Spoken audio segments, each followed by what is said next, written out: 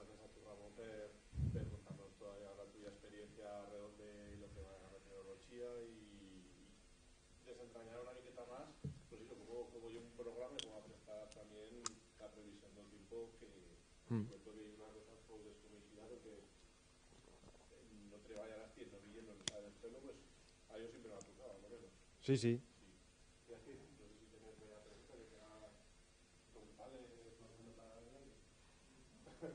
¿Alguna pregunta al Chipella?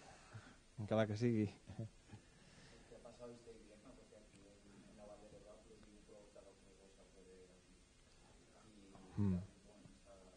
Sí. De gran impacte. Sí, realment ha estat... Clar, clar. És que perquè hi hagi boira necessites anticicló, que és el que no has tingut. L'anticicló al final és el que fa que tinguis un escut protector, en certa manera, que impedeix que arribin les borrasques i els fronts.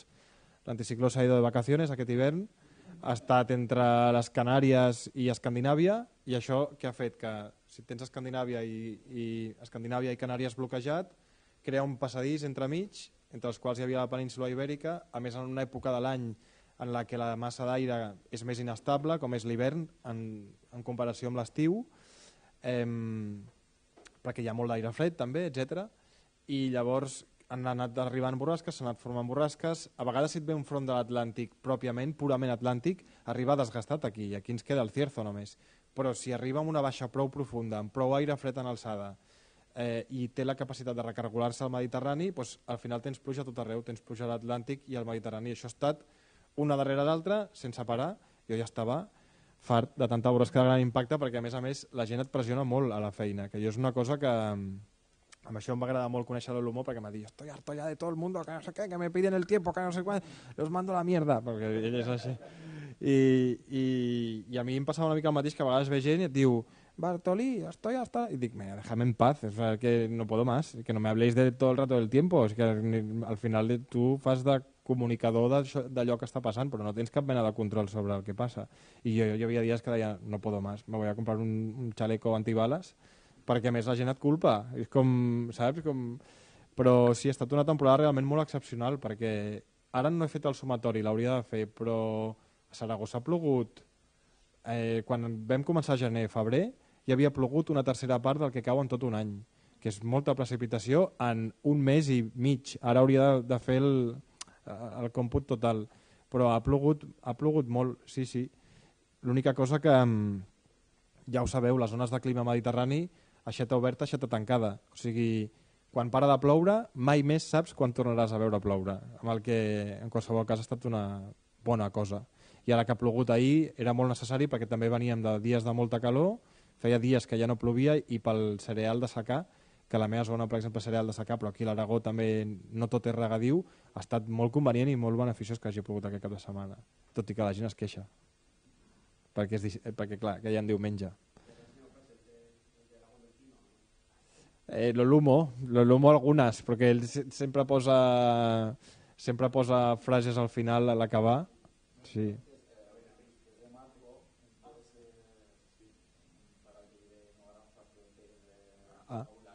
Sí? Ah.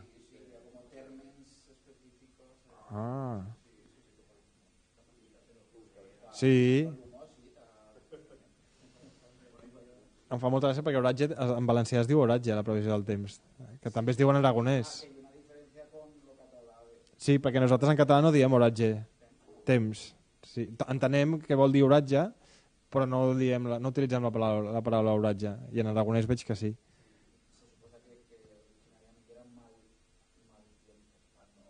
Clar.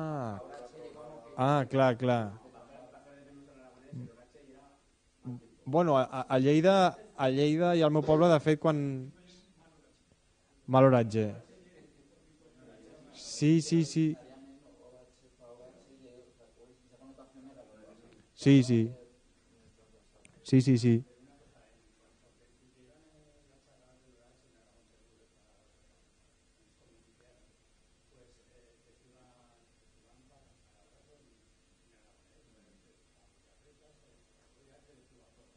Ah, sí, boira també es diu.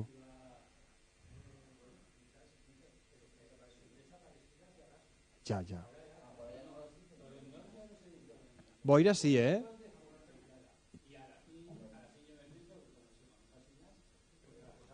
Total. Ya. Oeste, noroeste. Bueno, com que cierzo és una paraula castellana, no crec que desaparegui. Sí que és veritat, i ara que dius això, perquè hi va haver una setmana de boira, molt poca, hi ha hagut molt poca boira aquest hivern, però l'Olumo i la Eva Berlanga van fer el titular de boira, i a mi em va fer una il·lusió tremenda, perquè a més quan veig que hi ha paraules de l'aragonès tan semblants o iguals o idèntiques al català, ai, mira, no sé, ja em sento com a casa aquí, no? Però encara més, i m'agrada molt, perquè també com a geògraf ens agrada molt als geògrafs la particularitat de cada territori, encara que no fos una paraula igual que el català, m'hagués fet il·lusió igual, però a sobre vaig pensar, clar, és que també es diu boira en aragonès. No, i la utilitzaven. Pedregada, com nosaltres, igual. Sí, sí, però jo també crec que hi ha un component... Per això em va cridar molt l'atenció quan em van contractar, perquè em van dir nos ha gustado tu perfil porque no tienes acento catalán. Que és que va ser molt ofensiu per mi que em diguessin això. Però no, que havia de dir, no? Però no em va agradar. I em va semblar encara més ofensiu quan em van dir que tampoc els agradava la llengua, l'accent aragonès. Allò encara em va fer més mal, eh? L'autoodi. L'autoodi. Vaig pensar, quina pena, és que, no sé, se suposa que s'ha de ser d'una manera... Home, jo entenc que si jo... Hi ha zones de Catalunya, especialment la gent gran, que no va tenir accés a una educació en castellà, té moltes dificultats per parlar en castellà. Jo entenc que si al final tens una gran dificultat per parlar en castellà, jo entenc que pugui ser un problema, però si no tens problema, perquè es noti una mica d'accent, quin problema hi ha? Doncs pues no, això em va decebre molt, sí. I em va doldre molt veure un territori, un territori, o almenys algunes persones que ocupen un espai d'influència en un territori que fan aquest rebuig directe. No em va agradar. I alguna vegada que ho comento a la feina tal i qual, és com un tema tabú, és una cosa que a la gent no li interessa i és un tema tabú, i a mi això em fa pena.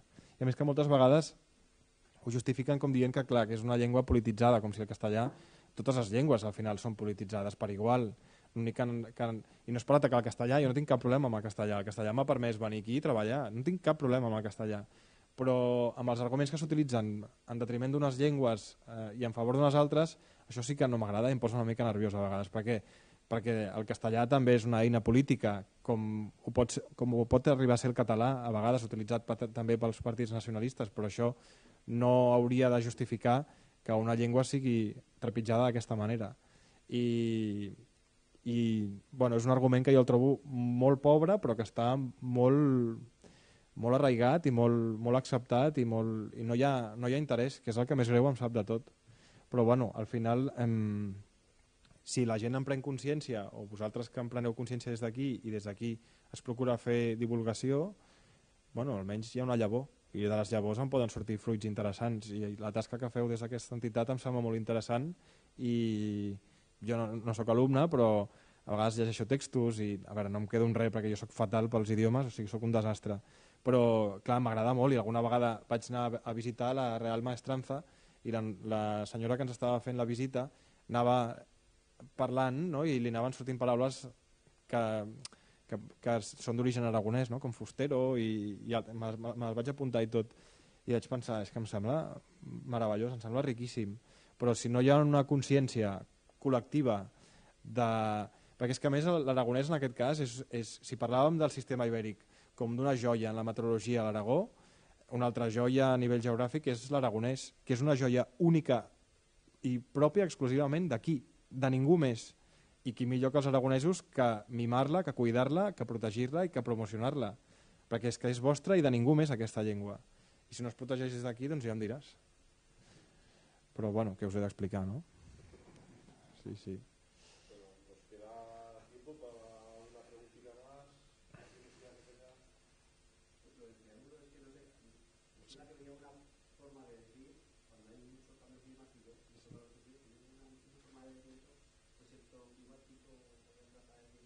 Ah, pues esto no lo sé. No em sona això. No. Sí, el triángulo del frío o del hielo també, de les dues maneres que li diuen.